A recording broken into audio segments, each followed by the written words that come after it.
Hey, welcome to my series on how to connect a Laravel application to Google Drive. This is the first video on my series, and in this video we are going to be talking about how to set up your Google account, get your client ID and your client secret. To get both, we go to Google Console.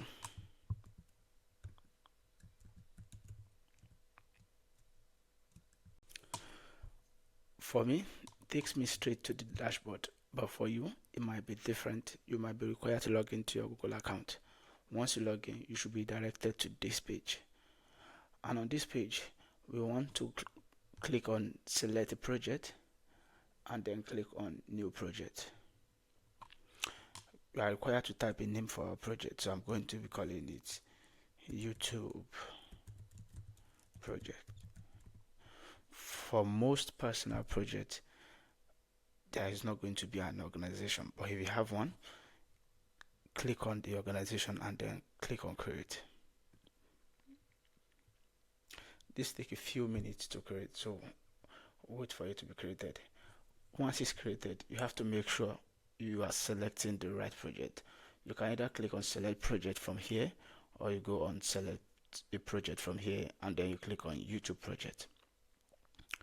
After that, the next thing we want to do is to enable the APIs that we require to connect to Google Drive.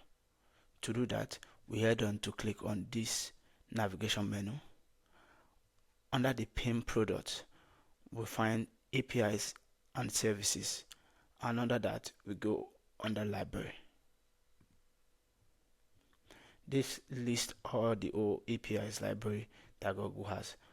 The one we are interested in is under Google Workspace and is Google Drive API. So we'll click on that and then we enable it. That takes a few minutes.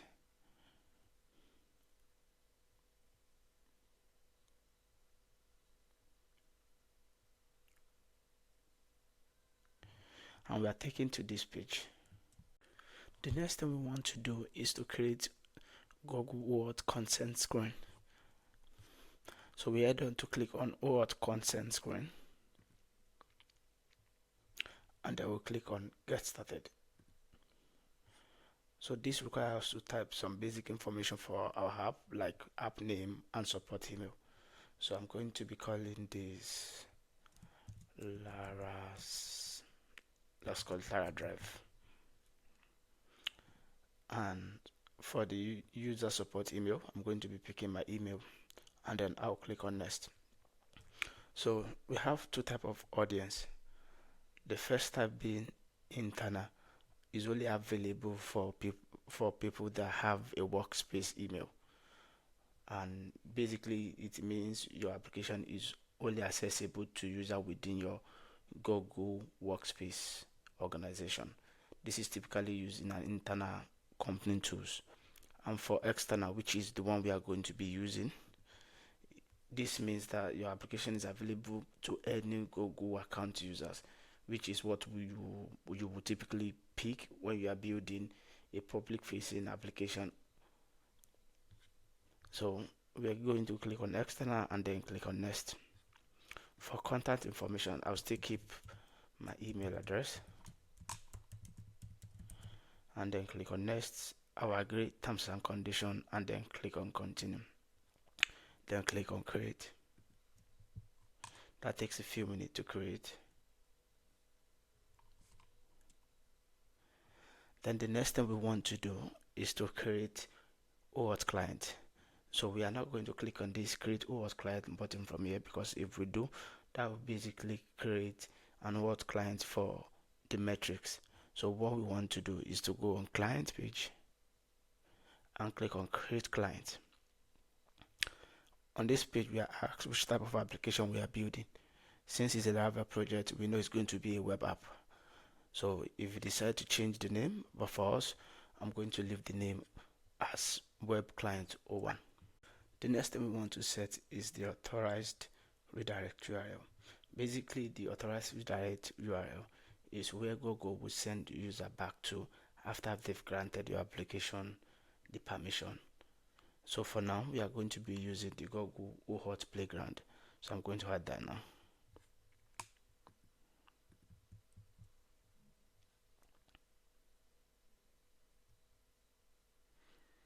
I am using the Google OAuth Playground because basically it handles the generating the refresh token for us easily without having to do that manually.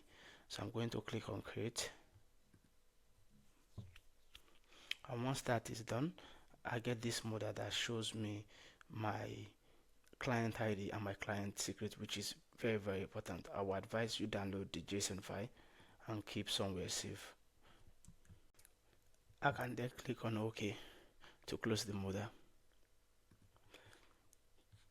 Then the next thing I need to do is to click on audience to add my account as a test user. Because I don't add myself as a test user, I won't be able to use the application because it's still in a test mode.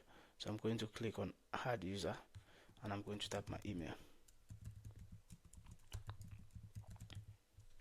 Then I save, and then I've added myself as a test user. The next thing I then need to do is to configure my OAuth Playground that I set as my callback or my authorized URL. So I'm going to go to play what, and then the next thing I then need to do is to click on this config icon and click on use your own OAuth credentials. I'm going to get to my OAuth credentials, the one we download earlier. So I'm going to put that in here.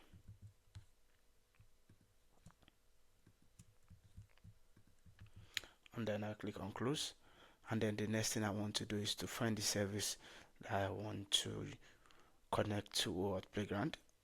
In my case, it's going to be the Drive API v3. So I'm going to keep scrolling, and this is it. And for this, I want to make sure that I take the first one, which is https:/www.googleapis.com/auth/drive. So once that is selected, I click on authorize.